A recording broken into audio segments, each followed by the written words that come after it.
Hi everyone, welcome to A Ram's Life. I'm Grace, and in today's video, I'm going to be talking about what it's like to have an emotional support animal on campus. So, in case you haven't seen one of my last videos, I have a cat. He has been officially registered as an emotional support animal on campus here at Colorado State University. His name is Icky. He is 7 years old. I got him a couple months ago, and he is already my best friend in the entire world. I've never registered an animal as an ESA before. I wasn't super familiar with the process, so I've obviously been learning a lot over the past couple of months. So I figured I would talk to y'all about my experience in case you're thinking about getting an ESA or if you're just interested in the process in general. So I want to preface this by saying that I go to Colorado State University, so my experience with an emotional support animal and registering him and that whole thing is probably going to be different than how other campuses handle it. So keep in mind that this is just my personal experience, and again, if you are thinking about getting an ESA, definitely look at your campus and their rules. Okay, so let's go ahead and jump in. First things first, the most important thing to be aware of is that an emotional support animal is not just a pet. Very, very different things. An emotional support animal is not just a pet. This is not just an animal that you bring on campus because you want to have an animal. There is a very clear distinction between the two. In order to get an emotional support animal, there has to be a disability in which the accommodation would be given to you. So an emotional support animal is not a pet, it's a disability accommodation. One more thing I forgot to clarify here, an emotional support animal and a service animal are not the same thing. So a service animal is like properly trained to handle a specific disability. You can take a service animal out in public, out on campus. An emotional support animal does not have those same rights. You cannot, please do not take your emotional support animal on campus. They stay in your residence, and so they have different rights. So two separate things. In my case, I don't think I've ever really talked about this on this channel before, but to be completely honest, I really struggle with my mental health. I have basically my entire life, and coming to college far away from my friends and family, it's been difficult for a number of reasons, and it's been pretty hard on my mental health. And this year, for a number of reasons, has been especially hard for me. So I've been working with my doctor, and they recommended that I get an emotional support animal to kind of help me through my process here. So in order to get an ESA, I worked with the Student Disability Center on campus. I had to provide a letter of documentation from my doctor proving that there is an actual disability behind why I would be getting this accommodation. So I gave them that letter, I talked with them. We kind of went back and forth about the reasons why I would need an ESA, and eventually they approved my accommodation. That whole process took about, I want to say, 2 weeks or so. So 2 weeks is a little bit longer than I wanted to wait to get a cat because I wanted a cat that day. But it was a really simple and straightforward process. And the Student Disability Center here on campus is such a great resource, and I'm so grateful for all of their help. So once I was officially given that certification and I could register little Icky as an ESA, I went to the shelter literally I think it was the next day, maybe it was 2 days later. I was so excited to finally get this accommodation. This was something that I was so excited about, and especially working with my doctor, like knowing that this is something that would really help me. I was so excited about it. So if you're interested in seeing the process of me actually going to get my cat, feel free to watch the video. I'll link it down below.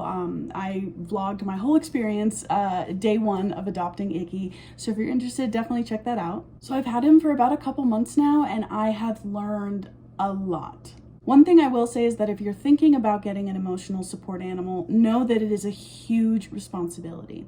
And I know that's pretty self-explanatory. I know everyone says that all pets are responsibilities, which is totally correct. But an emotional support animal is a little bit different. So if you're like me and you're living on campus by yourself, I am the sole care provider for this cat. Now I have a cat and a dog at home, but I have never been the sole person in charge of them. Like I've had my mom and my dad and my sister help out with feeding them and taking my dog for a walk. So it's never been just me before. But because I had my cat at home for about a year, I learned how to take care of him. So when I got Icky, I already knew all of the things that I needed to do. With that being said, it was still difficult. So for me, that means buying litter, buying food, buying toys, buying brushes and other tools. I have spent within the past couple of months, probably maybe around $2,000 on this cat. So that's something to be mindful of, is that it can be very expensive. Not to mention, it's also pretty expensive going to the vet, which you have to do in order to take care of your animal. So vet bills, food bills, toys, it's like, again, several $1,000s. So it can be a lot. The other thing to be mindful of is that you are responsible for any damages. I don't mean to toot my own horn here, but this cat is perfect. So he has not created any damages so far. You better keep it that way. But if you get a cat or a dog or, you know, any kind of other animal, the damages that they make on campus property, it is up to you to pay for it. That's another thing that can be very expensive. Another thing to be mindful of, if you live with other people, this is a conversation that you need to have with them. So it's not the same as having a conversation about, oh, we want to get a pet. It's different.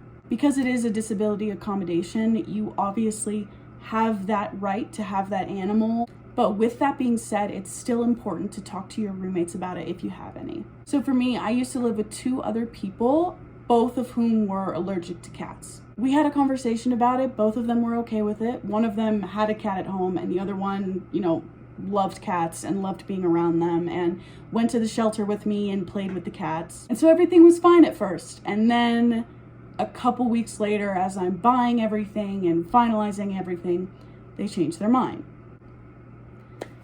It is what it is. I did not want to bring a cat into an environment where that cat was not wanted anymore.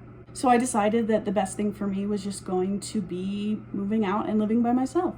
And looking back, that is the best decision I think I've ever made in my entire life.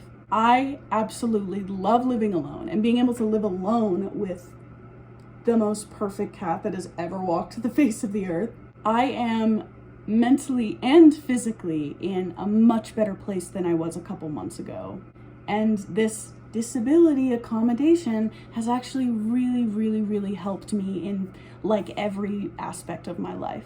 One more thing I do want to add, obviously I have had such a great experience getting an emotional support animal, and this little guy is my best friend in the entire world. But with that being said, getting a cat does not fix everything. And I'm so excited and happy to have him, but I don't want to give y'all the impression that if you're not doing well and you get a cat, everything's going to be fine, because that's not true. Like I said, I've struggled with my mental health my entire life, and there are other things that I'm doing and other resources that I'm utilizing to get better. So he did not cure my mental health. Please do not get a dog or a cat or an emotional support animal expecting that everything will be okay. He's just kind of been like a stepping stone to get where I am right now. And a very cute stepping stone at that. Oh, I woke him up. Sorry, buddy. Okay, sorry. I'm getting off topic, but look at him. Hi, me again. Halfway through my filming process, I guess my phone ran out of storage and it didn't tell me, so I'm just now finding out that half of my video is gone. But that's all right, I'll just go ahead and do my outro now. All right, so that is about all I have for you guys today. Thank you so much for watching. If you did enjoy today's video, feel free to give it a like and subscribe to A Ram's Life if you haven't already. If you have any questions about my experience with an emotional support animal, please comment them below. I'd be happy to chat about it. All right, thank you guys again so much for watching, and I'll see you next time.